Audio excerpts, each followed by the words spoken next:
Hi hello నమస్తే, నేను మీ కాపిల్ల నరేష్. మీరు చూస్తున్నారు యుగురం TV YouTube channel. Friends, group 4 నుంచి ఒక అప్డేట్ అయితే వచ్చింది.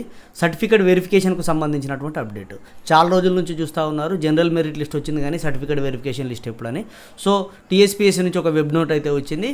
ముందుగా మనం ఈ పక్కన చూస్తున్నట్లుగా గ్రూప్ 4 అభ్యర్థులకు అలర్ట్ అంటూ వేటు న్యూస్లో వచ్చినటువంటిది అండ్ వెబ్ నోట్ను ఒకసారి చూసేద్దాం. ముందుగా అందరూ మన్నించాలి, కొంత ఇంటి నిర్మాణ పనులు అండ్ వ్యక్తిగత పనులు ఉండడం వల్ల అప్డేట్స్ కూడా అంత తక్కువ ఉండడం వల్ల ఇన్ని రోజులు మీకు అందుబాటులో లేకుండా పోయినా, సో ఇప్పటి నుండి ఇక రెగ్యులర్గా ఖచ్చితంగా అందుబాటులో ఉంటా. ఎందుకంటే సర్టిఫికేట్ వెరిఫికేషన్లు స్టార్ట్ అవుతూ ఉన్నాయి, ఎలక్షన్ కోడ్ అయిపోయింది, ఎలక్షన్లు కూడా అయిపోయినాయి. సో ఎలక్షన్ డ్యూటీలో బిజీ, ఎలక్షన్ ట్రైనింగ్లో బిజీ, ఇట్లా ఉండడం వల్ల నేను కొద్దిగా అందుబాటులో ఉండలేకపోయినా దానికి మన్నిస్తారని, నన్ను అర్థం చేసుకుంటారని ఆశిస్తున్నా.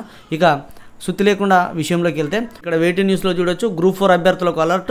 లోక్సభ ఎన్నికల పోలింగ్ ముగియడంతో టీఎస్పీఎస్సీ ఉద్యోగాల భర్తీపై ఫోకస్ పెట్టింది. ఈ క్రమంలో గ్రూప్ 4కు సంబంధించినటువంటి ఎంపిక ప్రక్రియపై తాజా అప్డేట్ ఇచ్చింది. అప్డేట్ ప్రకారం చూడండి, ఫిబ్రవరి 9న ర్యాంక్ లిస్ట్ రిలీజ్ చేసిరని, జనరల్ అభ్యర్థులకు 1:3 ద్వారా, ఫిజికల్లీ ఎవరైతే పీడబ్ల్యూడీ ఉంటారో, ఫిజికల్లీ హ్యాండిక్యాప్డ్ అని అంటాం కదా మనం, అట్లాంటి అభ్యర్థులకేమో 1:5 చొప్పున ఎంపిక చేసి లిస్ట్ను వెబ్సైట్లో పొందుపరుస్తామని చెప్పేసి అయితే తెలిపారట. సో అదే వెబ్ నోట్ ఇది, ఇక్కడ కింద ఉంటుంది. అభ్యర్థులు ఈడబ్ల్యూ సర్టిఫికేట్, కులం certificate, non creamy layer certificate and study సర్టిఫికేట్లు అందుబాటులో ఉంచుకోవాలని ముందస్తుగా అలర్ట్ చేయడం కోసమే ఈ వెబ్ నోటు. ఈ వెబ్ నోట్లో కూడా అదే ఉన్నది చూడండి. ఇక్కడ 9/2/2024 రోజు మనకు కమిషన్ వెబ్సైట్లో లిస్ట్ అనేది ఇచ్చారు. అందులో నుంచి 1:3లో పికప్ లిస్ట్లో తీసుకుంటాం జనరల్ అభ్యర్థులకు, 1:5లో పీడబ్ల్యూటీ అభ్యర్థులను తీసుకుంటామని చెప్పేసి అయితే ఇచ్చారు. జనరల్ మెరిట్ లిస్ట్ అనేది 9/2/2024 రోజు వచ్చింది. అది ఇక్కడ జాగ్రత్తగా గమనించాల్సినటువంటి అంశాలు ఏంటంటే, ఇక్కడ సర్టిఫికేట్స్ అండి, ఏ సర్టిఫికేట్స్ తీసుకురమ్మన్నాడు, ఎప్పటికి తీసుకురమ్మన్నాడు అని చూస్తే ఇక్కడ చూడొచ్చు, ఈడబ్ల్యూఎస్ ఎకనామికల్లీ వీకర్ సెక్షన్కు సంబంధించింది 2021-22 ఫైనాన్షియల్ ఇయర్కి సంబంధించింది తీసుకురమ్మన్నాడు. సో చూడండి, ఈడబ్ల్యూఎస్ అనేది 2021-22 అంటే మీరు అప్లికేషన్ చేసినప్పుడు మీ దగ్గర ఆ సర్టిఫికేట్ అనేది ఉండాలి.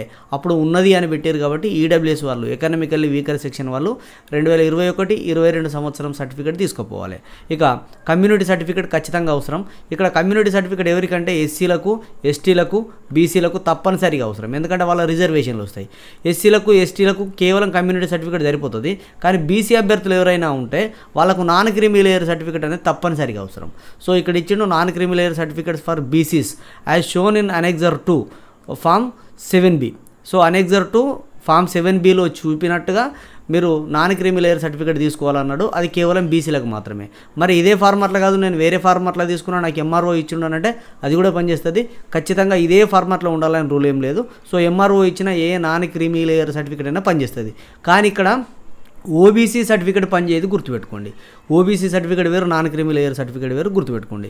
ఇక ఇది కాకుండా మీరు ఇంకేమైనా రిజర్వేషన్లు ఉంటే ఆ రిజర్వేషన్లకు సంబంధించినటువంటివి కూడా తీసుకోవచ్చు. దాంతోపాటుగా 1st నుంచి 7th వరకు స్టడీ సర్టిఫికేట్లు తీసుకురమ్మన్నాడు. ఇవి దేనికోసం చూస్తారంటే, మీరు ఏ జిల్లాకు లోకల్ అవుతారని చూస్తారు. 1 to 7th ఖచ్చితంగా స్టడీ సర్టిఫికేట్లు ఉండాలి. ఇన్ కేసు ఏదైనా స్టడీ సర్టిఫికేట్ లేకపోతే ఆ ఇయర్కు మీరు లోకల్ క్యాండిడేట్ సర్టిఫికేట్ లేదా రెసిడెన్సీ సర్టిఫికేట్ అనేది తీసుకోవాలి. ఇక్కడ రెసిడెన్సీ అన్నాడు కాబట్టి రెసిడెన్సీ సర్టిఫికేట్ తీసుకోవాలి ఆన్ దట్ పర్టిక్యులర్ ఇయర్. అంటే మీరు 3వ తరగతి చదివింది లేదనుకోండి, ఆ 3rd క్లాస్ ఏ ఇయరు, మీరు ఎక్కడ చదువుకురు, ఎక్కడున్నారు, ఖాళీగా ఉన్నారా, ప్రైవేట్ స్కూల్ చదివారు, ఎట్లా చదివారు, private school means unrecognised school. So ఆ టైంకు రెసిడెన్సీ సర్టిఫికేట్ అనేది తీసుకోవాల్సి ఉంటుంది. సో ఇట్లా తీసుకొని వెళ్తే సరిపోతుంది. ఇవన్నీ మళ్ళీ ఎందుకు గుర్తు చేసిండు అని అంటే, ఇక్కడ చూడండి క్లియర్గా మెన్షన్ చేసిండు, నో ఫర్దర్ టైం. మీకు ఫర్దర్ టైం అనేది if any candidate does not submit any documents mandatory certificates. So date మీకు పొడిగించాం, మీకు ఎట్లాంటి సమయం ఇవ్వమని చెప్పేసి ముందే అలర్ట్ చేశారు కాబట్టి 1-2 సార్లు సర్టిఫికేట్ వెరిఫికేషన్కి సంబంధించిన సర్టిఫికేట్లు మీ దగ్గర ఉన్నాయా లేదా చెక్ చేసుకోండి. ఇన్ కేసు మీకు ఏదైనా డౌట్ ఉంటే మీరు కాల్ మీ ఫర్ యాప్ నుంచి డైరెక్ట్ నేరుగా రేపటి నుంచి నాతో మాట్లాడచ్చు. ఇప్పటి నుంచి అందుబాటులో ఉంటాను నేను. కాల్ మీ ఫర్ అనే యాప్ ఉంటుంది, ప్లేస్టోర్ నుంచి డౌన్లోడ్ చేసుకొని అందులో నుంచి కాల్ చేయొచ్చు. కాల్ మీ ఫర్ 4 అని ఉంటుంది, 4. So call me for app నుంచి మీరు కాల్ చేస్తే నేరుగా మాట్లాడతాను నేను. మీకు ఏ డౌట్లు ఉన్నా కూడా క్లారిఫై ఇస్తా. ఇప్పటి నుంచి మీకు క్లియర్గా నేను 24 hours June 1st వరకు దాదాపు అందుబాటులో ఉంటా, స్కూల్ స్టార్ట్ అయ్యేంత వరకు. ఆ లోపు సర్టిఫికేట్ వెరిఫికేషన్ కంప్లీట్ కావాలని అనుకుంటున్నాను నేనైతే.